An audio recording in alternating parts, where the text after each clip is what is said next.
Governo submeteu uma proposta lei OZ na reunião no Recém ba Parlamento Nacional.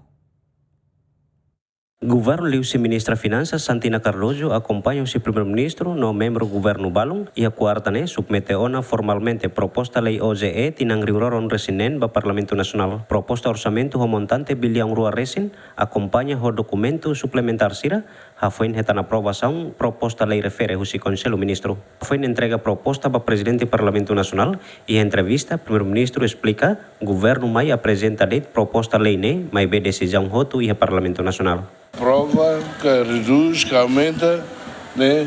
E o Parlamento União que vi tomar.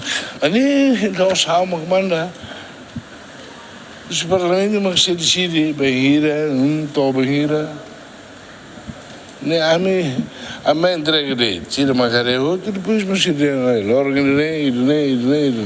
Orçamento tinam fiscal reunião resinen apresenta o tema investe em transformação nacional, integração regional no desenvolvimento inclusivo. Nebe reflete e no governo constitucional nia visão atualmente em economia no força fornecimento serviço público ba cidadão sira. Orçamento consolidado total batinang reunião resinen bilhão rua resin representa aumento por 105,2 compara o orçamento tinang reunião resin 5. Prioridade orçamental sira alinha tebes o plano estratégico de desenvolvimento tinang reunião resin ida to reunião nulu no programa no governo focaliu ba capital social hametin sistema saúde educação, proteção social no programa prioridade sira selu nebe beneficia povo e país ne. Luciana Amaral, Adriano Verdial, GMN.